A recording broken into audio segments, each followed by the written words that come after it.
Enjoy the show the Van Wezel way. Van Wezel Performing Arts Hall. Oh, yeah. Hello, everybody, and welcome back again to Curtain Call Conversations. My name is Justin Gomlak. I'm the Director of Education and Community Engagement here at the Van Wezel Performing Arts Hall, and we are broadcasting live, not live, we're broadcasting, recording here from our lovely Bayside lobby here in the Purple Cow. I have a great view of the bay here, but I also have a great view of my wonderful guests who we're thrilled to have two superstars from our teen programming here with us. They are also twins. It is Kennedy Cole and Avery Cole. Gentlemen, welcome to the podcast. Thank you so much. Happy to be here. We're here talking today about the student usher program, the teen usher program that we have here. And but before we get into all of that, you two have just returned from some very exciting travels. What were you doing this summer? Well, it's been a long summer. I know a lot of people say short summer, but it's been a long summer for us. We did a nice little trip to Europe, London, Paris. Did you see any shows whilst you were in London? We did. We had planned to see Paddington the musical. And you did? Our group of people was great. It was so much fun. Were you familiar with the Paddington bear? A little bit familiar with the story, but this was definitely a nice refresher, and it was a great show. I can see why it won all the Olivier's and everything. I'm excited to see. I'm curious what it's going to look like when it gets here to New York. Well, it's gonna be bigger, better, and Broadway when it gets to New York. But did you feel like all of it lived up to all of the hype? Yeah, I think so. Yeah. I was going in expecting to be pleasantly surprised, and I was blown away. I mean, it was a really great show, very well done. And it packs a lot of punch for a show about a fictional teddy bear. So It packs a lot of emotional and it packs a lot of punch. Did you leave humming the tunes, Avery? I did. We all did. We were all walking around singing Marmalade, and it was like, oh, that's so sweet. So it does have a score that hooks into your Score, brain. yeah. And the tech in this show in particular was really incredible. Mm-hmm. There was stuff flying in from all the time. You know, there's a famous scene where he goes up to take a bubble bath and the floor falls through and the tub comes down, and they had a tub fly in from the top of the stage, and they had bubbles coming onto the stage from backstage. I mean, the way they put together the tech was incredible, and the costumes too in particular. You know, the big showpiece is the animatronic bear suit that somebody wears, and somebody off stage sings and does the facial movements on the suit. But even simple things like, you know, there's the villain in the story. I was telling him I was blown away by it, of how they gave it such a Cruella de Vil look. Like that's the, you know, with the furs and, you know, all of that, but it wasn't a complete takeoff. It was a very Anglicized, that's not a word, but Anglicized way. It's in a very English way. And it was very interesting to see, and I was just blown away with every aspect. It was sort of like a tip of the hat to Cruella de Vil, but not spot on. Absolutely. Yeah. And while we were there, we also saw the producers over there. A show I know very well because I did it on Broadway. But wait, you did? Yes. And it's like a pared down version. Yes, it was much more pared. I mean, this was the first time we've seen it staged. We've seen the movie and the movie musical plenty of times. But also, I was in it. This is the first time that we've seen it live on stage, and so it was a much. I mean, there must have been, I think, only 25 people in the cast tops. Yeah. It was a much more pared down version, but they did a really great job with it, and I mean, I really enjoyed that. But I want to know, because I feel like the humor in that show is so inappropriate. It's not like for our audiences these days. Like, it's from a different time. Yes. Did they update the humor? Did it feel like a little cringy? Like, was it a little? Not really, at least to me. I mean, I think it's a timeless piece. I think that it is. I think that it really helps. The one thing that I quite frankly wish they would have done a little better in this version is setting the stage of what time period it was. There was no, you know, obviously it takes place in the 1960s-ish New York, but there was nothing saying, or and even in the movie musical, there's the cars and everything. It gives off the vibe of 1960s New York. because they lost some of the extra things in this pared down version. There was nothing screaming this is set in a different time. Whereas if you were if you knew nothing about the show and you were just going in, I could see how you could believe that it was. Or if you don't pay too much, I mean, it's hard to believe that there's a World War II person from still alive in New York and 2026. But it was definitely a little bit difficult to pare that down if you'd never seen it before. But besides that, I mean, I loved it. It's a great show, and the players in the show did a very good job of taking care of their roles. Impactful theatrical experience in London. Thank you, London, for Yes. that. So let's talk student ushers. The two of you have been a student usher here for how many years? This is going to be our third year. Third year. Okay. How has your experience been as a student usher? It's been amazing. Yeah. 'Cause you get to you get to see all the new people from this generation coming and interacting with not only the older population that we have coming to the theater, but then all the older ushers, and you get to impart their wisdom onto us, and they explain little quirks of how theater is, or how to do this right, or how to do this, and it's a great learning experience. So they're nice to you. They're very nice. Okay. I've never met a mean usher. That's amazing, because I think sometimes one of the things that that we want the student ushers to have a good experience, and it's been my hope that when people see you, not only our patrons when they see when they see young people on the usher team, but when the actual ushers, that they're happy that you're there.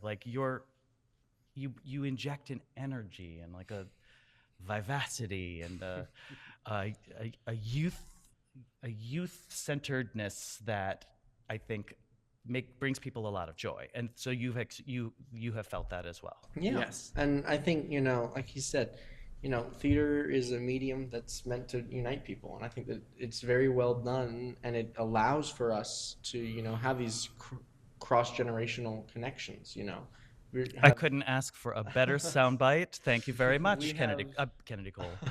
we have kids our age, 16, 17 years old, and ushers in their mid 80s. I think we even have one who's in their 90s. So we have a really great connection amongst the ushers.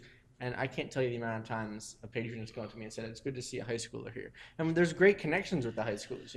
I had one patron come up to me and said, "You look like Timothy Chalamet," which was a great compliment for me. I was Absolutely, very happy with I it. could see that. And he said, "You know who my lookalike is?" I said, "Who?" And he pulled up a picture of Danny DeVito on his phone, and he was standing there. And we talked for maybe 10 minutes one day before a show.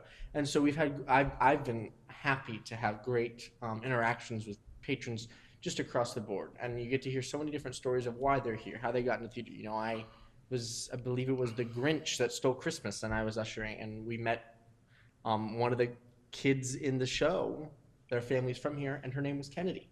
And so they got a picture with me out front before the show and said, "Oh my God, we're gonna have to show her that there's an usher." And so these little moments that we get to capture here as student ushers, it makes it more magical, I think, for the theater goer to enjoy, and it makes it great for us, because on top of it all, we get volunteer hours, which helps build us towards a better future for us. And so we really value the student usher experience we've gotten, because we get to connect with people no matter who they are, and we get to help prepare for our future. A couple things that you said that I just want to respond to. This idea of little moments that people are having. We know that they're having big moments and exciting moments in sharing the audience experience in the theater itself, but that experience starts in the parking lot, right? So every single touch point that a person has when they come to see us here contributes to the experience. And to have a brief conversation with a high school student who's there volunteering as part of the Usher program, that brings a good feeling, that brings good juju. And then maybe they see a picture on our video screens of a fun fact from the show that Mia Strickland put together as part of her dramaturgical slides. And then there's that, and then they have a great drink at the bar, and then all those things kind of work together to make a really nice experience for our patrons. And that's, to me, that's really important, that it's not just what's happening on the stage, but the entire experience. And you are very much a part of that. The other thing that I want you to talk about, Avery, is this idea of the volunteer hours. So as a high school student, you need to get those. For our high school, I know our requirement is 100 hours by the time you graduate.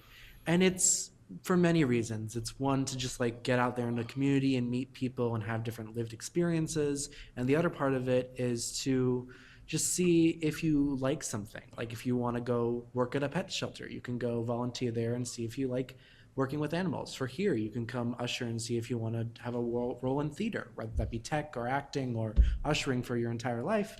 It gives people lived experience. That is part of the deal. If you are a student usher, you get we call them Bright Futures hours, right? Because it's a program from the state of Florida that if you get these 100 hours, you get a scholarship. Yes. There's several levels based off of grade and based off of what it is. We are going to qualify for full Bright Futures at the end of this year. This is our senior year, to help pay for any in-state public college. So that'll allow us full tuition to any in-state public college. And a key part of getting that scholarship is you need 100 volunteer hours for our level. A lesser level that might pay for half of an in-state college might need 50. But regardless, if you're going to qualify for a Bright Future scholarship, you need to hit a certain benchmark. But the volunteer hours also help in terms of scholarships. There are some scholarships that, are just as simple as show that you have 500 volunteer hours over your entire time in high school, and you will be put in a raffle to win one of 10 scholarships. That's, just simple things like that. And there are dozens of those. And so once you hit that benchmark, it opens up a lot of doors for you, not just with Bright Futures, but with other scholarships and other high school opportunities as well. It's important, I think, that we talk about that, because you're getting something out of this, like tangible, that is, okay, it's not money, but it could lead to money to pay for your education, which educations are really expensive now, and so like every little bit helps. Absolutely. So that is one of the perks of the program for you. Yes, you get the experience. Yes, you get to see the show for free. That's another very good perk. But also, this is an opportunity for you to get the Bright Futures hours. There's also something called the Fine Arts Seal. Yes. That is fairly new for the Sarasota County Schools, and that is a seal that you get on your diploma. And but you need volunteer hours for that as well. And so these not only will work for Bright Futures hours, but also for that Fine Arts Seal. I just wanted to kind of plug that for our potential student ushers listening in. Talk to me about your favorite show that you have been a student usher for. I really like Some Like It Hot. It was a great show. Yeah. Nice. What about you? My favorite's got to be Hadestown. I'm a big Greek mythology person, and I heard a lot about Hadestown. And when we got it, I was like, when I circled it on my calendar, I was like, I got to make sure I get to that one. So I really enjoyed Hadestown. But like he said, Hamilton, even as far back as a couple seasons ago, Fiddler on the Roof. I mean, we get great shows here all the time. And so I've loved so many of the shows that I've gotten out. And they, for those folks who, sometimes the ticket price is sort of high here, and there's no cost to be a student usher. Yeah. And you can sign up for as many shows as you want to experience. We don't really put a limit on that. And on your own schedule too. I mean, I play baseball. The amount of times I've had to get out of my baseball clothes, take a quick shower, and run over here in order to usher. I can't count them, but I love it every single time because it means that I'm actually helping my community, and I get to see a great show that night too. What skills do you think you get to exercise by being a student usher? What kind of things? Because you can. I think I'm going to sound so old, but the youth today. I think because of these phones that we have, as big as the world is, it's actually a very small interface, Yeah. right? So getting out of the phone, because we don't let you be on your phone when you're working, what kind of skills are you exercising there? You start first. All right. Well, I think a lot of it's people skills. You know, just being able to hold an average conversation. I can't tell you the amount of kids my age who at times have trouble starting conversations and engaging in typical just conversational banter. And so I've really enjoyed being able to work on my people skills, and I've really enjoyed helping other student ushers kind of get out of their shells, especially the new student ushers. You know, I say that I'm going into my third year, as just last year and the year before, because I'm familiar with Van Wezel as a whole. I've really liked to help, you know, kind of grab another student usher with me and bring them somewhere. I love working a door with another student usher because I get to work with them, and then they also get to get a little bit more into the flow of things, especially a younger student usher who's just starting out in their experience. And so I really enjoyed working on the people skills and helping others work on their people skills as well. Yeah. Nice. Definitely people skills, definitely all of that. I echo what Kendi said with helping the younger student ushers and building connection with them. I remember, I think it was Adam's family, and I was assigned to a door with another student usher, and we had great conversations, and we've continued talking for a long time now. I think it was like a year ago, and we've still talked. The Van Wezel bringing people together. But it's also I also get to practice many people skills, including patience. I mean, I love all our patrons. They're all wonderful. They're all wonderful people. But There are this couple of times when, people are not behaving very well. yes, there was Even to a teenager. to me. I remember it was Derek Huff, and this woman. Came in a huff. She came in a huff, and she claimed that she was the Princess of Ireland, and she didn't want to sit down in her seat. And I was like, well, the show cannot continue unless the Princess of Ireland sits down. And she was like, okay. And she sat down.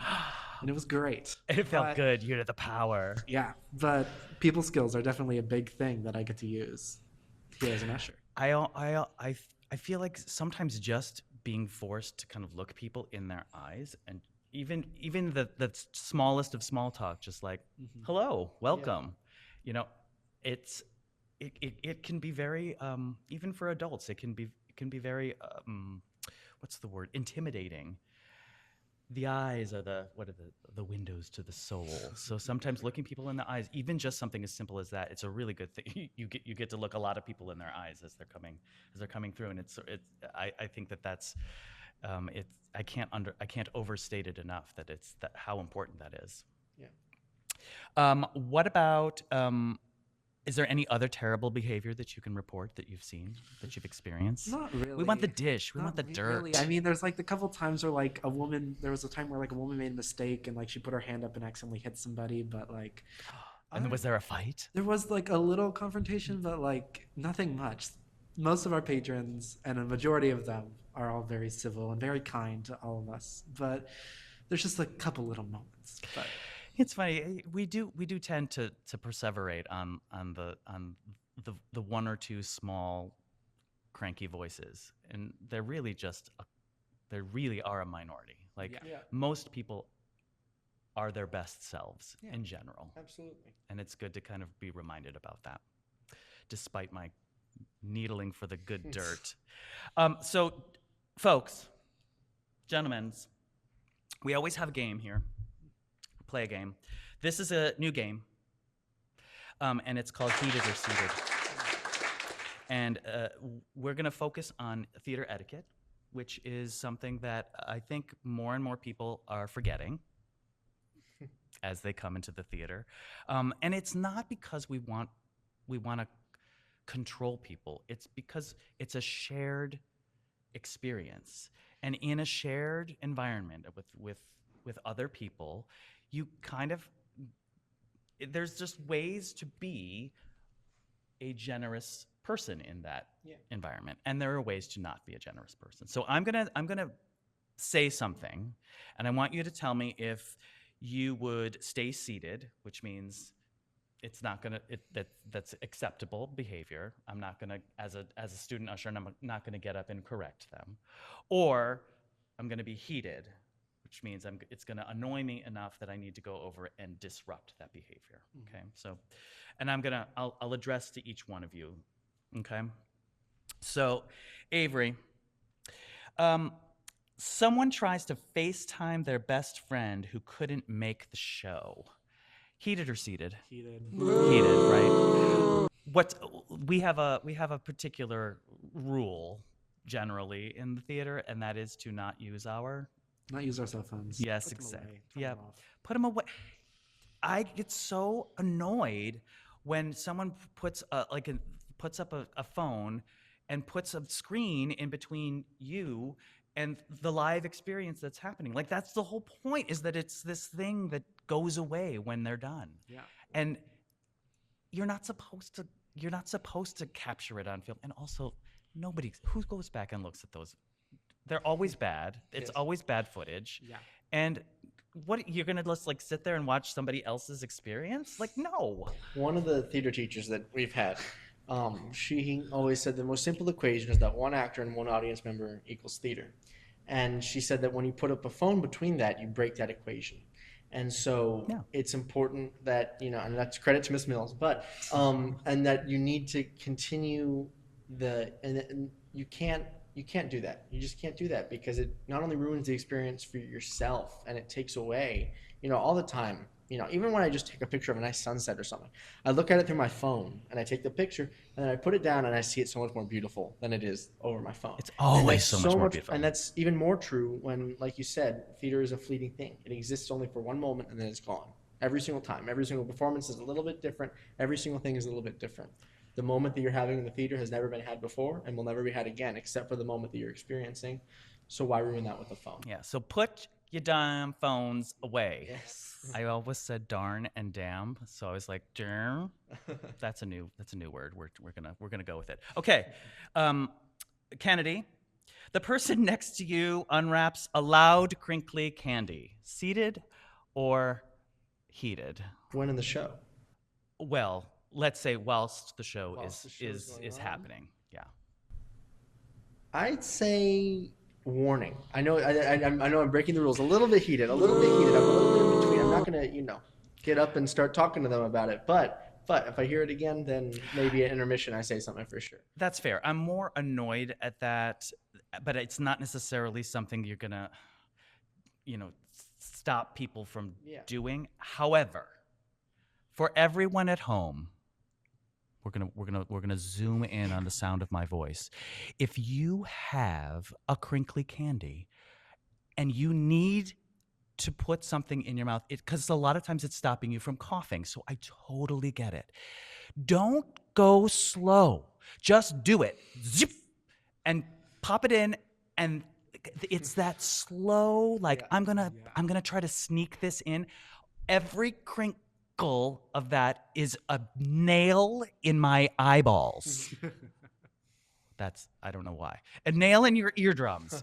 It is so, just do it. Yeah. Just get it over with. Rip the Band-Aid off. Rip the Band-Aid off quickly. Okay.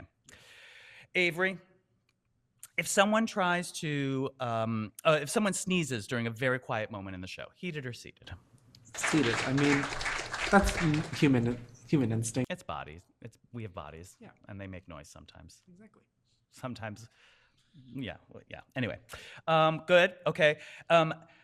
Kennedy, if someone tries to take a quick photo or video during the performance, I mean, this is, I already know this. Heated. Heated. Don't do that. Unless they say you can't. Because I've been to several shows here that have said you can, Straight No Chaser. I always put on a great show, and they always say every single time, take a video if you want a video and post it so that way they get social engagement. And so to some, especially more niche people like Straight No Chaser, it's big to engage their audience. But if you're coming to see a show, if you're coming to see Broadway? Mystic Pizza next year, or you're coming to see Shucked, if I see a phone, I'll come find you. So Yeah, heated. I mean, I will actually, just as a patron, if I see someone with I'll do a little, if they're right in front of me, I'll do a little tap, tap, tap, and a little shake, shake, shake. Yeah. Because it is also illegal. Yeah, What sometimes people don't understand is there are very strict rules that we have as the Van Wezel that we have to say to the best of our ability that we will prevent people from recording, because it is actually not legal to be recording someone's private performance, someone's public performance. Yeah. Um, And don't think that in the you're theater. safe if you're in the middle of the row and you think that they Yeah. can't get to you, because we will find a way. We will. We see all. What about Bravo during a curtain call? I'm seated. I love seated. it. I'm Great. standing up and giving the ovation, so I'm up. But Yeah. I love it. I hoot, holler, make whatever noise you want, as long as it's not a boo. That's my policy. Yeah, probably the boo. Yeah, As long as you don't boo, as long as you're not mean, celebrate the beautiful performance you just saw, however best fits you in your heart. What a lovely way to end this. Gentlemen, it is always such a pleasure talking to you, the two of you. You are such well-spoken young men, and I'm very, very happy to know you both. Thank you for coming and talking about our student ushers. For those of you listening at home, if you are interested or know someone who is interested in becoming a student usher here at the Van Wezel, we have an application that will be open on August 10th, and you can find that link to the application in the description of this episode below. Also, if you wanted to just go wandering around the website under education and community and under programs and under teen engagement, you will find all of the information about our teen usher program there. As always, please follow us on our socials at Van Wezel PAH or at Van Wezel EDU, and listen to us on Spotify or watch us on YouTube. Thank you all. Thank you. Thank you. Have a great day.